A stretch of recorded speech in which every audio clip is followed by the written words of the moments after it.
The night that changed everything. Thunder crackled across the night sky, casting eerie flashes of light over Daniel Harper's isolated cabin.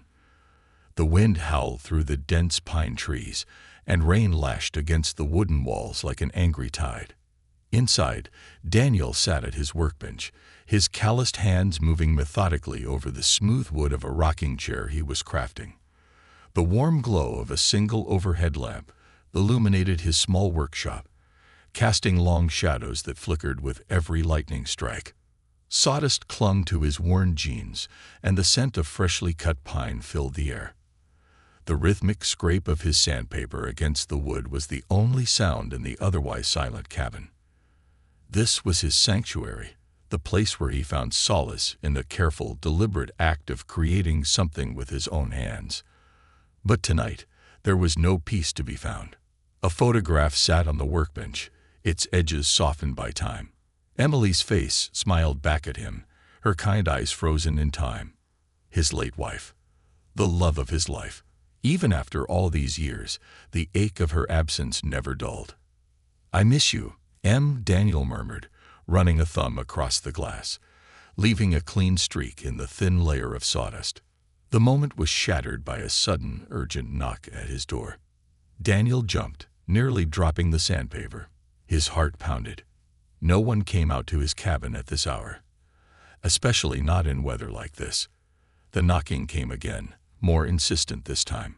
Frowning, he wiped his hands on a rag and stood, making his way through the dimly lit cabin. He reached the door and hesitated, hand on the knob. The wind howled outside, rattling the windows. Another knock, urgent and desperate. With a deep breath, Daniel pulled the door open. The wind nearly yanked it from his grip. Rain and cold rushed in, soaking the front of his flannel shirt. At first, he saw nothing but sheets of rain, a swirling darkness beyond the porch light. Then his gaze dropped. There, on the wooden porch, sat a woven basket. His breath caught in his throat. Inside, swaddled in soft pink blankets, were two tiny infants. Twin baby girls. Their cries pierced through the storm, their tiny faces red and scrunched with distress. "Dear Lord," Daniel breathed. He quickly bent down, lifting the basket into his arms and pulling the door shut against the storm. The warmth of the cabin immediately enveloped the children, but their wails continued. He carried the basket to the living room, where the dying embers of the fireplace still glowed faintly in the hearth. His hand shook as he carefully unwrapped one of the infants. She was impossibly small, her fingers curling into tight fists. The other baby squirmed beside her, letting out a sharp, hiccuping cry. Daniel's mind raced. Who had left them here? And why? His eyes fell on something nestled beside one of the babies, a delicate silver necklace. Its intricate pendant glinted in the firelight. He picked it up, running his fingers over the design. There was something oddly familiar about it. No note, no explanation, just two fragile lives abandoned on his doorstep, with nothing but a single piece of jewelry to hint at their past. Daniel sat heavily in his armchair, staring at the sleeping infants. The proper thing to do would be to call the authorities immediately. He reached for his phone but hesitated. The twins had settled now, their tiny hands clasped together in sleep. So innocent, so trusting. Memories flooded back. Dreams he and Emily had once shared of having children of their own. That dream had died with her. But now, two beautiful baby girls had been quite literally delivered to his doorstep. Daniel rubbed a hand over his face. Mayor Thompson would need to be informed. The town was small. Secrets didn't last long in Willow Ridge. But perhaps, just perhaps, there was another way. His gaze drifted back to the necklace. The pattern in the silver swirls tugged at something deep in his memory. And then it hit him. A flash of a childhood memory. His sister, Eliza, barely a teenager, proudly showing off a nearly identical necklace at their mother's birthday dinner. Daniel's stomach twisted. That had been years ago, before Eliza left, before everything fell apart. Shaking his head, he pushed the thoughts away. Right now, these babies needed him. Answers could wait. He placed the necklace in the drawer of his side table, its mystery tucked away for another day. His decision was made.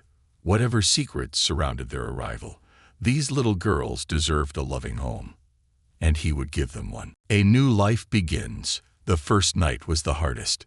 Daniel Harper had spent most of his adult life in solitude.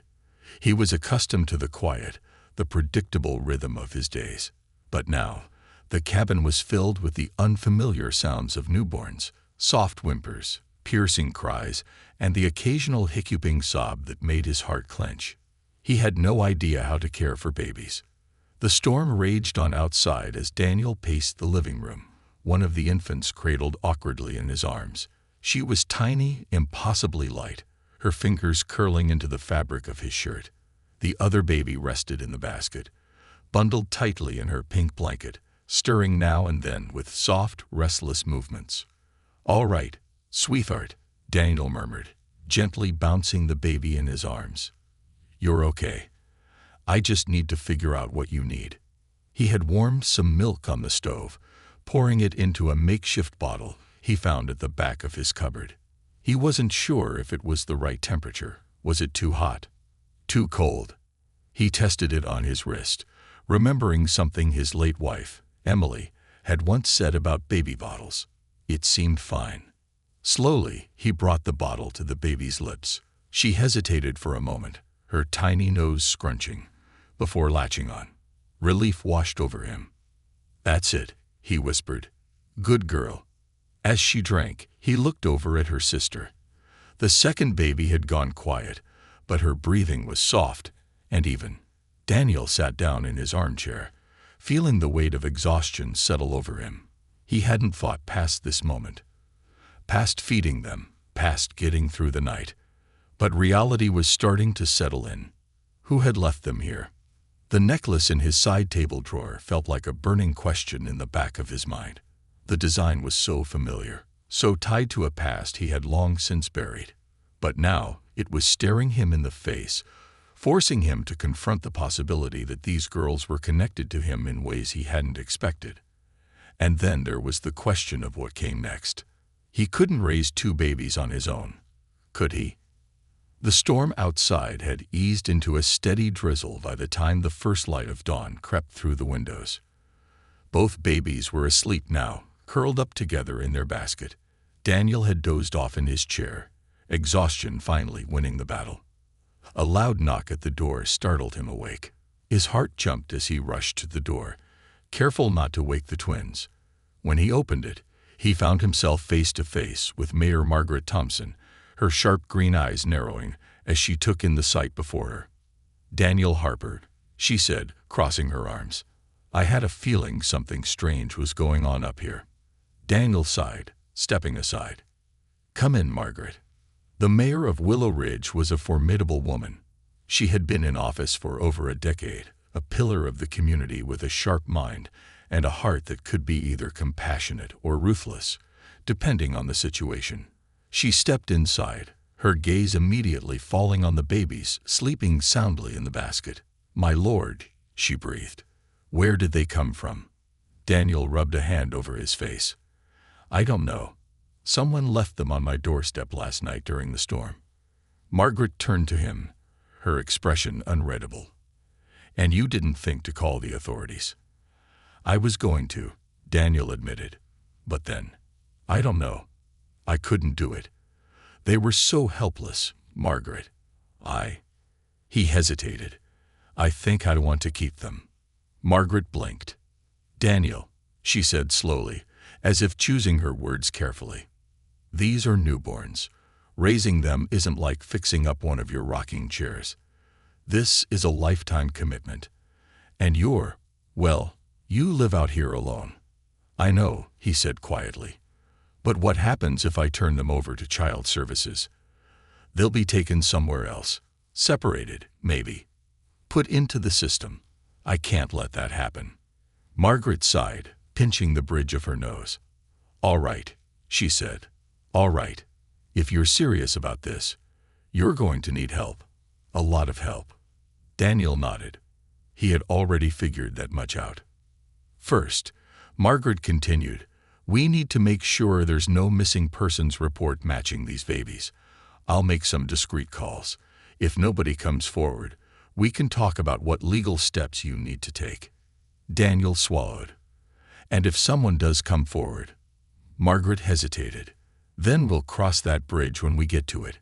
She gave him a long, searching look before glancing at the sleeping infants again. "You know," she said, her voice softer now, "I think Emily would have been proud of you." Daniel's throat tightened. He cleared it before responding. "Thanks, Margaret." She nodded. "I'll be in touch." As she left, Daniel closed the door and leaned against it, exhaling slowly. For now, they were safe. For now, they were his. The next few weeks were a whirlwind of adjustments. Daniel's cabin, once a quiet refuge, was now a home filled with diapers, bottles, and the endless sounds of babies crying. He quickly learned the importance of schedules, feeding times, nap times, and, most importantly, the small windows of sleep he could grab in between. The town of Willow Ridge rallied around him in ways he hadn't expected. Alice Mitchell, who ran the general store, started delivering supplies, formula, baby clothes, anything she thought he might need. Mrs. Peterson from the bakery showed up with home-cooked meals, claiming he was too thin to be taking care of babies properly. Even Sheriff Tom Lawson, a gruff but well-meaning man, dropped by one evening with a brand-new crib he had built in his spare time. "They'll be safer in here than that basket," Tom had said, setting the crib down with a grunt. "You'll thank me when they start rolling around." Daniel had been too exhausted to argue. Through it all, he found himself growing more attached to the twins.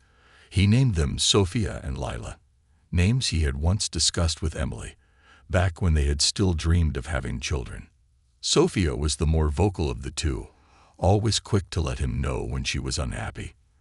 Lila was quieter, more observant, watching everything with wide, thoughtful eyes. They were his girls now, and he was starting to realize that he would do anything to protect them. But the past had a way of creeping back in. One evening, as Daniel rocked Lila to sleep, he found himself staring at the necklace again. He had placed it on the mantel above the fireplace, unable to shake the feeling that it was important. The delicate silver swirls, the intricate design. It had to be the same necklace his sister, Eliza, had worn all those years ago. Which meant, Daniel swallowed hard. Had she left them here? And if so, why? Something deep in his gut told him that the answers wouldn't be easy to find, and that once he found them, everything would change. A past that refuses to stay buried. The rhythmic creak of the rocking chair filled the cabin as Daniel Harper sat by the fire, his gaze fixed on the delicate silver necklace resting on the mantel. The past few weeks had transformed his life in ways he never expected. He had gone from a man living in solitude, content with his woodworking and quiet nights, to a full-time guardian of 2 infant girls. Sophia and Lila had become the center of his world, their every cry, coo, and sleepy sigh pulling him deeper into the role of fatherhood. He wasn't just surviving anymore, he was living for them. But one question continued to gnaw at him. Where had they come from? It wasn't just about the babies themselves, it was the necklace. It was the timing. It was the way the moment he saw that piece of jewelry, something inside him had shifted. It had triggered a memory so strong, so vivid, that it left him unsettled. He had seen this necklace before. More than that, he had seen it on his sister, Eliza. And Eliza had been gone for over 6 years. Daniel ran his fingers over the intricate swirls of the pendant, the pattern identical to the one his sister had once worn around her neck when they were younger. Eliza, his only sibling. Eliza, who had disappeared without a trace. And now, these 2 baby girls had shown up on his doorstep, abandoned in the middle of a storm, with a necklace that tied them directly to the sister he had spent years trying to forget. He exhaled slowly, his mind warring between fear and hope. If Eliza had left them here, it meant she was alive. It meant she was out there somewhere. But why hadn't she come to him directly? Why had she left her children instead of staying with them? And more than anything, why did it feel like she was running from something? A town full of secrets. The next morning, Daniel strapped the twins into the double stroller he had borrowed from Alice Mitchell and pushed them through the cobblestone streets of Willow Ridge. The town had been abuzz ever since word got out about the babies. Everyone had questions, but Daniel had been careful with his answers. It wasn't that he didn't trust his neighbors. It was just that he wasn't sure he trusted the situation itself. Still, if there were answers to be found, he had a feeling they would be here. His first stop was the Sweet Bean Cafe, the heart of Willow Ridge. If anyone knew anything about Eliza, it would be Grace Williams, the owner of the cafe, and the closest thing this town had to a historian. The bell above the door jingled as he stepped inside, the warm scent of cinnamon and fresh coffee wrapping around him like a blanket. "Well, well," Grace said from behind the counter, wiping her hands on her apron. "If it isn't our newest and most unexpected father." Daniel managed a tired smile. "I need to ask you about someone." Grace raised an eyebrow, then peered down into the stroller at Sophia and Lila. "These little angels keeping you busy. You have no idea." Grace chuckled, motioning for him to sit. "What can I do for you, Daniel?" He hesitated before pulling the necklace from his pocket and setting it on the table between them. "Do you remember Eliza wearing something like this?" Grace's expression changed immediately. Her warm smile faltered, her hand stilling as she looked at the pendant. She swallowed. "Where did you get this?" Daniel's heartbeat quickened. It was left with the babies. No note. Just this. Grace's lips pressed into a thin line. "Daniel," she said softly, "I haven't seen Eliza in years. Not since she left town. But I do remember that necklace. It was special to her. She wore it all the time." "You're sure?" Grace nodded. "Positive. It was a gift from your mother, wasn't it?" She and Eliza had matching ones. Daniel's stomach twisted. His mother had passed away years ago, taking whatever secrets she might have held with her. "If Eliza left these babies here," Grace continued, her voice barely above a whisper, "then something's very wrong." Daniel exhaled sharply. "I know." Grace glanced around the cafe before lowering her voice further. "There was talk, Daniel, before she left. Rumors about why she disappeared. Some folks said she ran from a bad relationship. Others said she got involved with some dangerous people." Daniel's grip on the table tightened. "What kind of people?" Grace hesitated, then shook her head. "I don't know for sure. But if she's still out there, and she left her babies with you instead of raising them herself, then I'd bet my cafe that she was running from something." Daniel leaned back, exhaling slowly. That meant one thing. Eliza hadn't just left. She had been hiding. And if she was hiding, then whoever she was running from might come looking for her. Or worse, looking for the twins. The letter. That evening, as Daniel tucked the twins into their crib, his thoughts kept circling back to Grace's words. Was Eliza still in danger? Had she left these babies because she had no choice? As he stared down at the sleeping infants, a new feeling settled in his chest. A sense of urgency.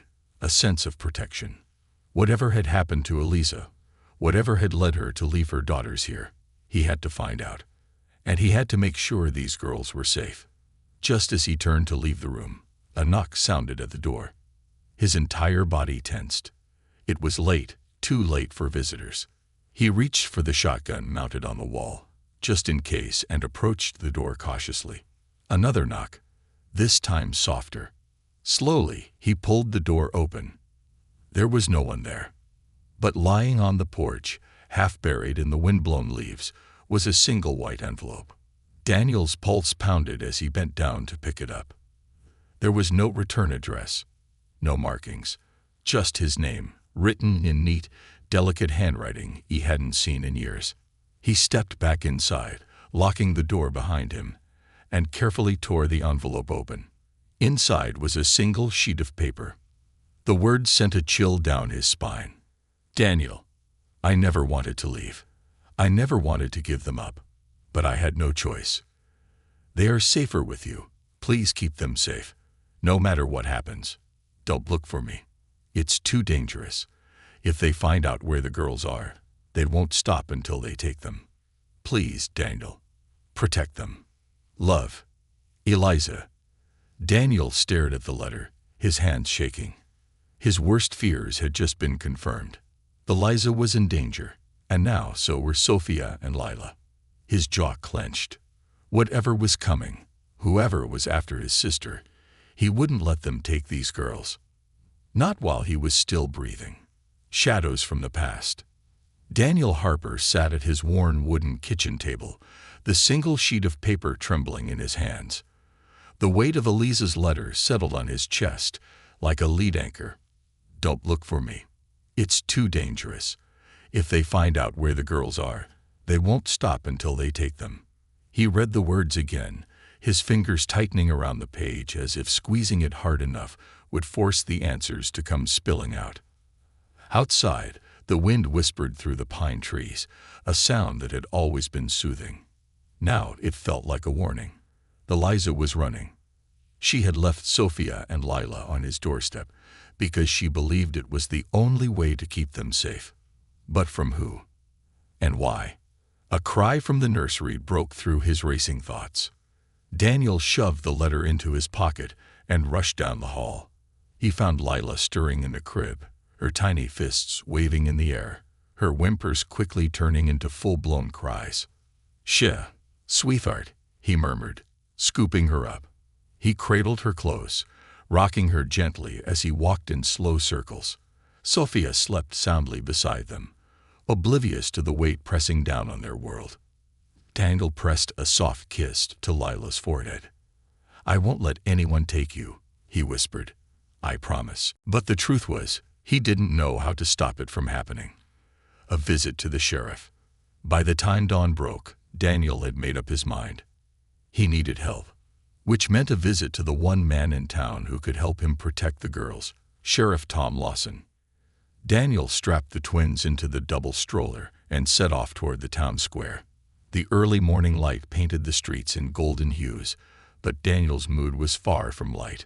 Sheriff Lawson's office was attached to the old courthouse, the building's red brick facade as sturdy as the man who ran it.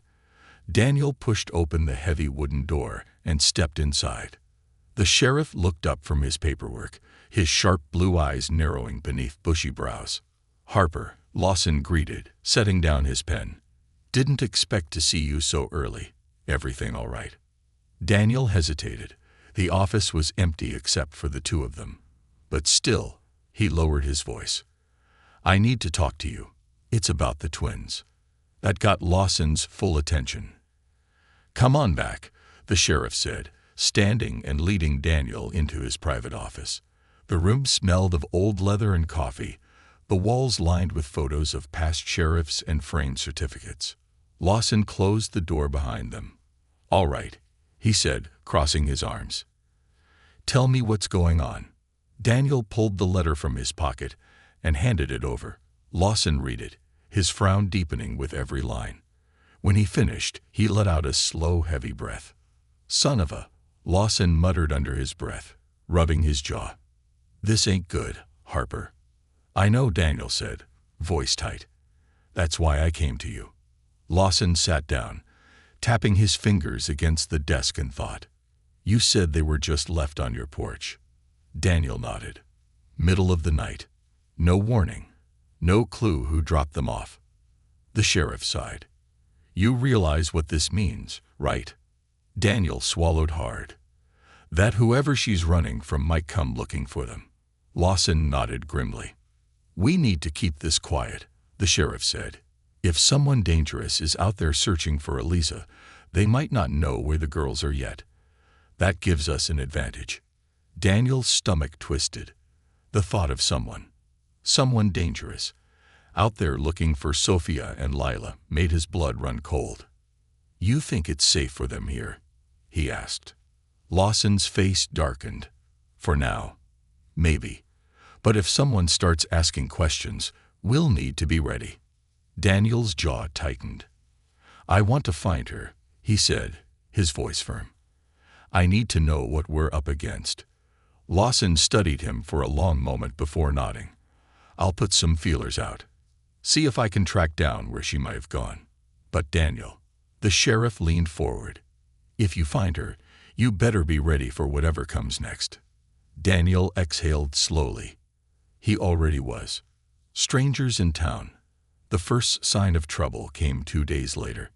Daniel was pushing the stroller through the town square when he noticed a man standing near the general store. Tall, dark hair, too well-dressed for a small town like Willow Ridge. And watching him, Daniel's grip on the stroller handle tightened. He forced himself to keep walking, heading straight for Alice Mitchell's general store. The bell jingled as he stepped inside, the familiar scent of cinnamon and pine filling the air. Alice glanced up from behind the counter, her smile turning into a frown when she saw his face. "Daniel, what's wrong?" He stepped closer, lowering his voice. "There's a man outside. Dark coat. Watching us." Alice's gaze flickered toward the window. She spotted the man instantly. Her jaw clenched. "That's not a local." "I know." Alice straightened, her expression sharpening. "Stay here. I'll handle this." Before Daniel could stop her, she marched outside, hands on her hips. He couldn't hear the exchange, but he saw the way the man's body stiffened. He said something short, clipped. Then he turned and walked away. Alice waited until he was out of sight before stepping back inside. "He said he was just passing through," she muttered. "But I don't believe that for a second." Daniel's stomach tightened. "Did he ask about the twins?" Alice hesitated. Not directly, but he sure as hell was looking at them. That was enough for Daniel. He needed to find Eliza before someone else did. A lead and a warning. That night, a knock at Daniel's door nearly sent his heart through his ribs. He opened it to find Sheriff Lawson standing on the porch, rain dripping from his hat. "I found something," the sheriff said without preamble. Daniel stepped aside, letting him in. Lawson pulled a folded piece of paper from his coat and handed it over. It was a recent employment record. Eliza's name was listed under an alias, Elizabeth Hart, but the details were unmistakable.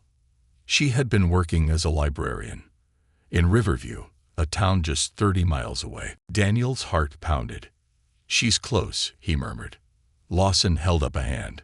"Before you go charging off, there's something else you need to know." Daniel looked up. "What?" The sheriff's expression darkened. "That man from earlier. The one watching you." Daniel nodded slowly. "His name's Ethan Walker," Lawson said. "And if my sources are right," Lawson's voice dropped to a near whisper, "he used to be Eliza's boyfriend." Daniel's entire body went cold. "And from what I've heard," Lawson continued, "he's not just looking for Eliza. He's looking for those girls." A sharp primal rage burned through Daniel's chest. Nobody was taking these girls from him. Not Eliza's past. Not this Ethan Walker. Not anyone. With a steady breath, Daniel folded the employment record, slipping it into his pocket. He had a destination now. And if Eliza was in danger, then he was going to find her and end this, once and for all. A dangerous truth. Daniel stood frozen, Sheriff Lawson's words ringing in his ears. Ethan Walker, Eliza's ex, and he's looking for the girls. His fists clenched.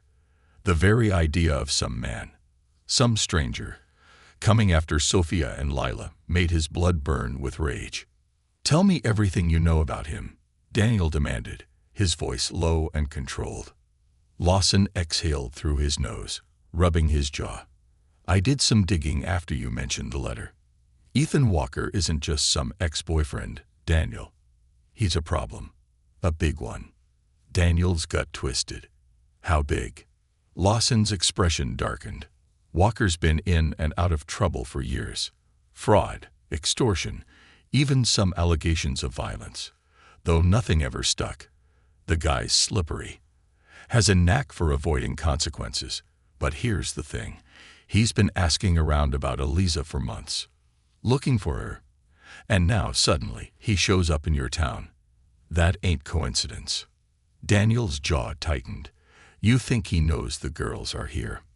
Lawson shook his head. Not yet. But he knows Eliza ran. He's trying to find her. And if he figures out that she left her kids behind. He let the thought hang. Daniel's grip on the back of a chair was so tight his knuckles turned white. If he comes near them, Daniel said, his voice dangerously low, he won't walk away from it. Lawson held his gaze. I get it. Believe me, I do. But you need to be smart about this. We don't know exactly what Walker wants yet. Daniel scoffed. The hell we don't. He wants control. He wants Eliza. And if he can't have her, he'll settle for whatever leverage he can get, including those girls. Lawson exhaled sharply. You're not wrong. That's why I need you to listen. I'm doubling patrols near your property. If Walker makes a move, I'll know about it. Daniel ran a hand over his face, trying to calm the storm of anger inside him. I can't just sit here, Tom. I need to do something. You will, Lawson assured him. I got a guy in Riverview looking into Eliza's last known address. But if she's smart, she's already moved on. The best thing you can do is keep those girls close. And keep your eyes open. Daniel nodded, though his gut told him that waiting wasn't enough. Eliza was out there, alone. And if she was running from Ethan, it meant one thing. She was terrified of him, which meant Daniel needed to find her before Walker did. The warning. That night, long after Sheriff Lawson had left, Daniel sat at the kitchen table with a cup of coffee, his shotgun propped against the wall. The twins were asleep in their crib. The house was locked up tight. But he couldn't shake the feeling that something was coming. A storm, not the kind that rattled windows and soaked the earth, but something deeper, more dangerous. At exactly 2:13 a.m., it happened. A noise. Daniel's ears caught it instantly.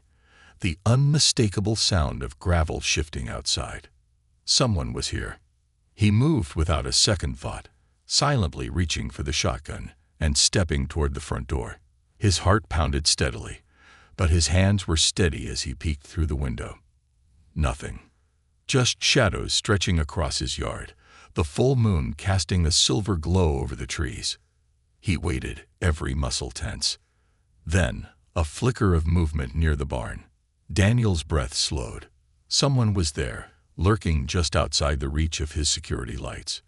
Without hesitation, he flipped the porch lights on and yanked open the door. Who's there? He barked, stepping onto the porch. His voice cut through the night like a gunshot. Silence. A long, heavy silence. Then, something slid across the ground.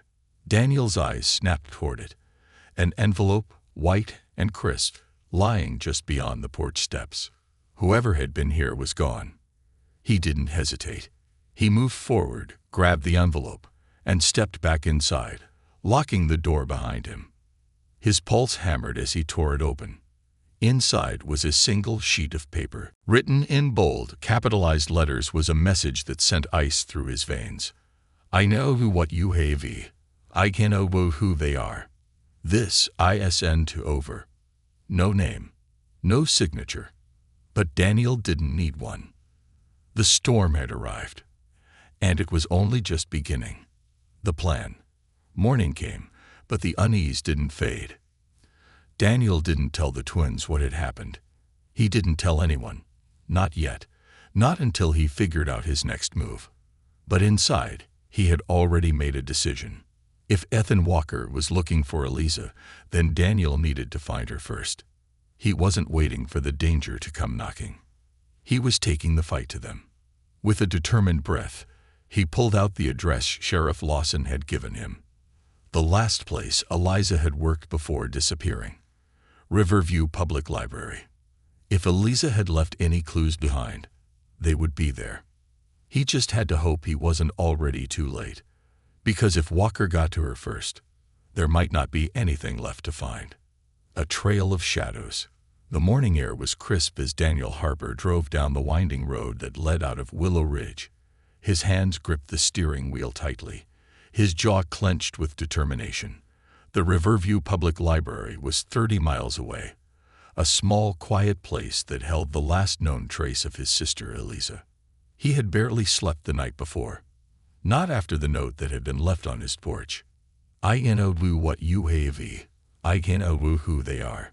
This isn't over. Someone was watching him. Someone knew about the twins.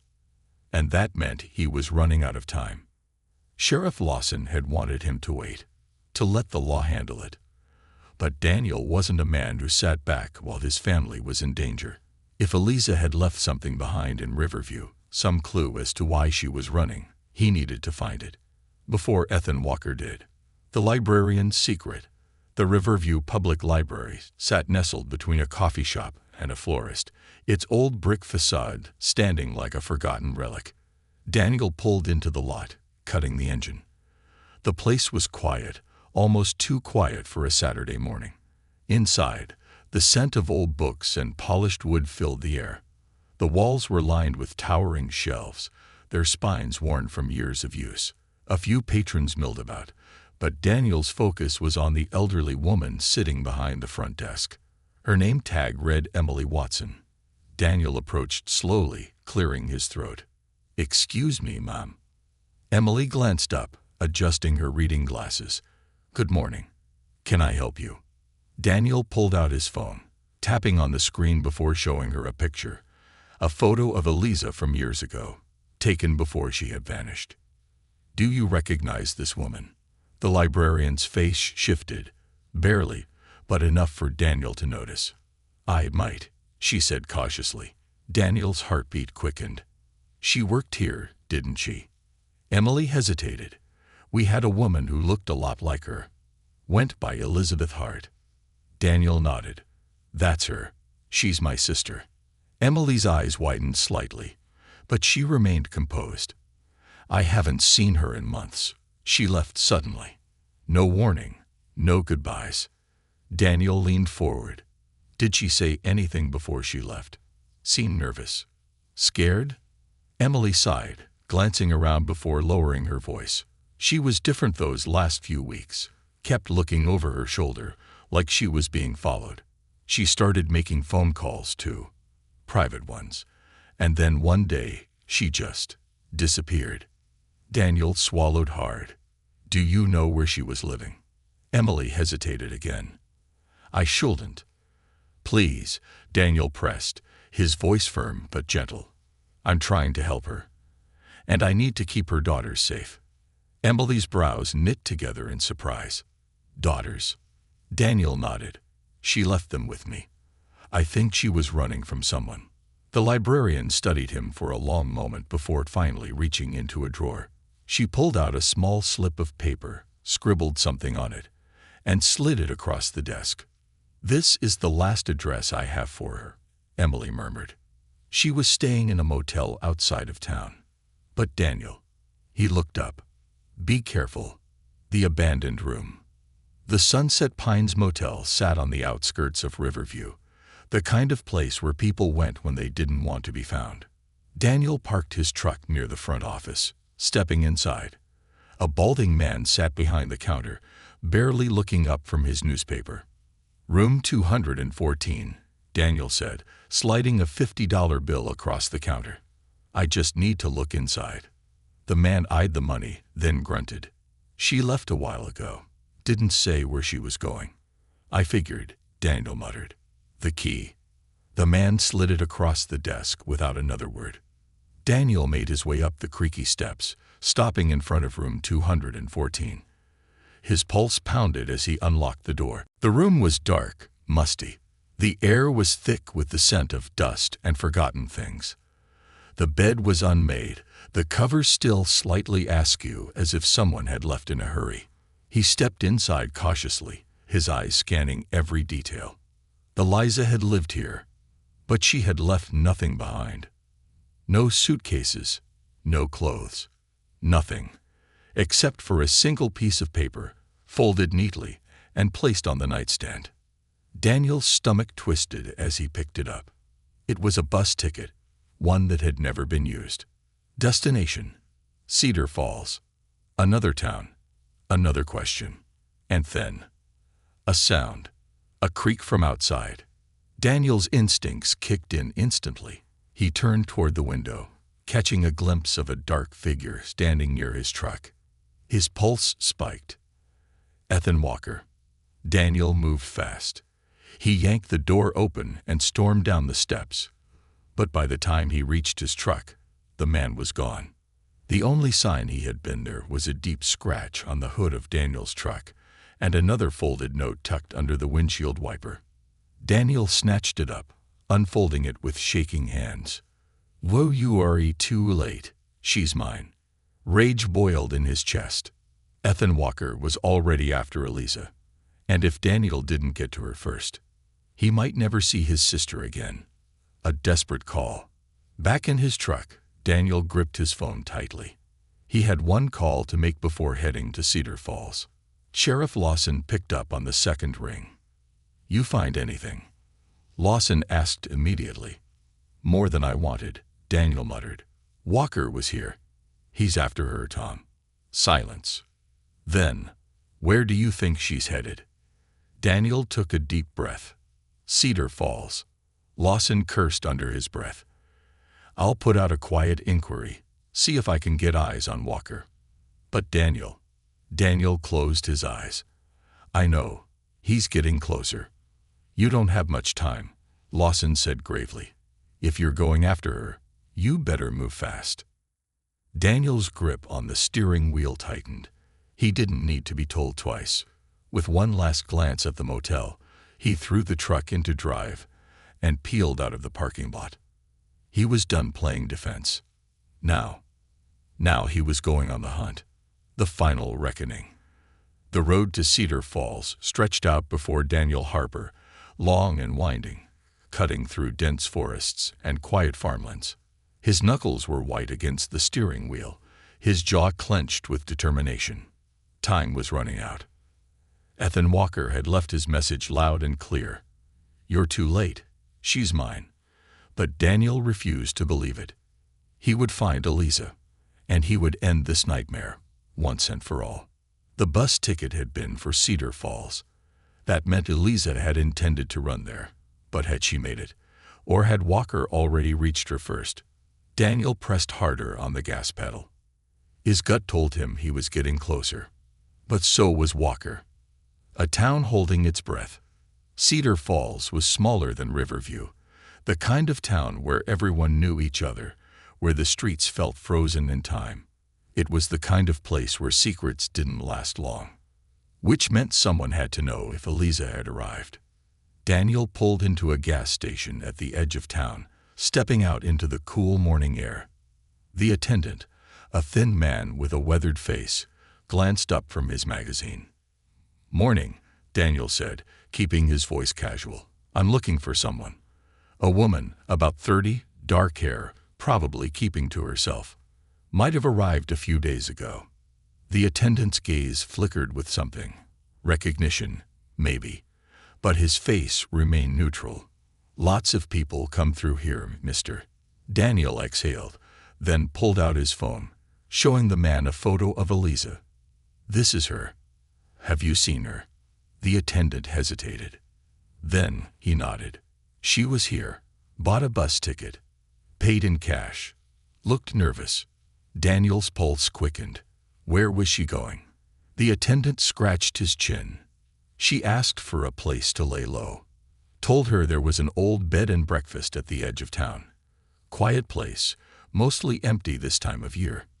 Daniel was already moving. "Thanks." "Hey," the man called after him.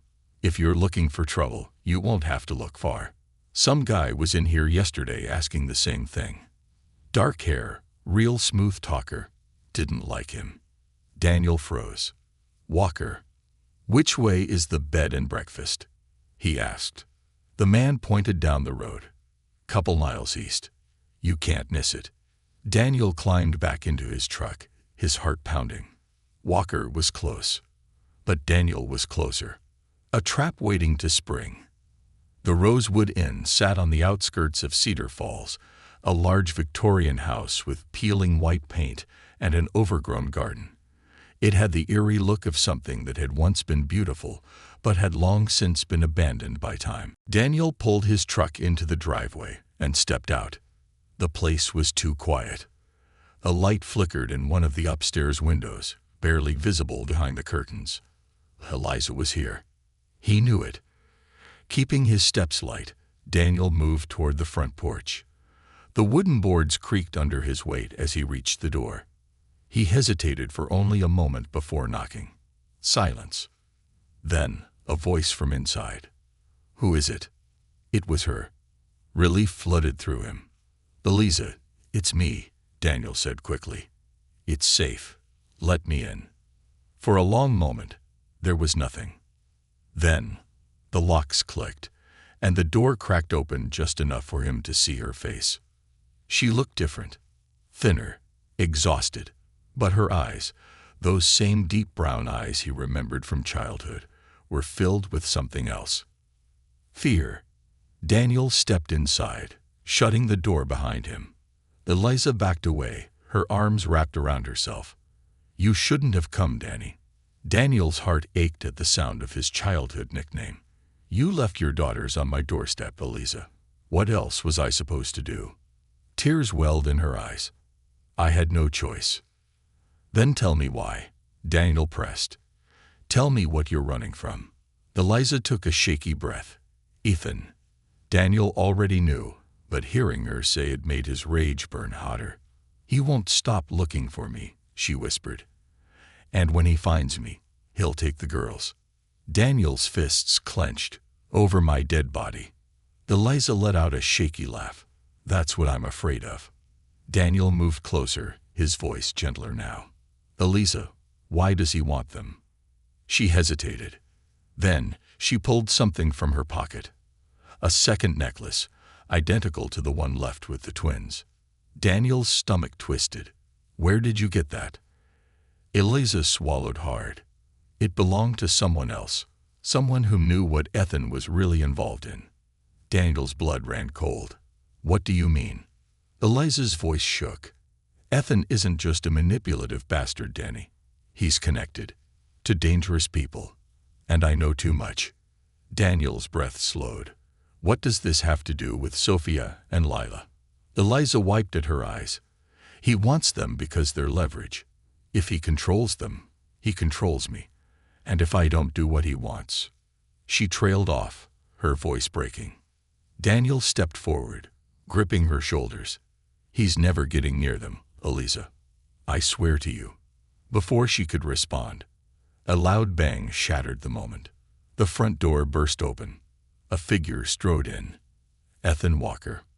Tall, well-dressed, his sharp features twisted into a smirk. Well, I was wondering how long it would take before you two had a family reunion." Eliza gasped, stumbling backward. Daniel moved instantly, positioning himself between her and Walker. "You've got exactly 5 seconds to turn around and leave," Daniel growled. Walker chuckled, stepping forward casually. Now, Harper, let's not be hasty. You have something I want." Daniel's muscles tensed. "You're not getting them." Walker's smirk darkened. "You really think you can stop me?" Daniel didn't answer. He didn't need to. Because outside, footsteps thundered up the porch.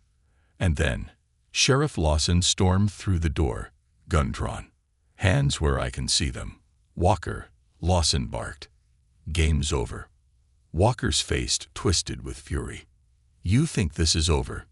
He spat. "You think I don't have people who will come for them?" Daniel stepped forward, his voice ice cold. "I don't care who you have. You come near my nieces again, and I promise, next time, you won't be walking away." For the first time, Walker hesitated. Then, with one last glare, he turned to Lawson and smirked. "See you around, Sheriff." Lawson nodded at his deputies, who grabbed Walker and hauled him outside. The moment he was gone, Eliza collapsed into Daniel's arms, sobbing. And for the first time in years, he held his sister close, promising himself that no one would ever take her, or the twins, Away from him again. Epilogue. A new beginning. 1 month later, Ethan Walker was behind bars, charged with multiple felonies. Eliza had moved back to Willow Ridge, finally safe, finally home. And Daniel had finally found his family again. As he watched Sophia and Lila chase fireflies in the backyard, Eliza beside him, he knew one thing for sure. They had survived the storm. And now they were building something stronger, together.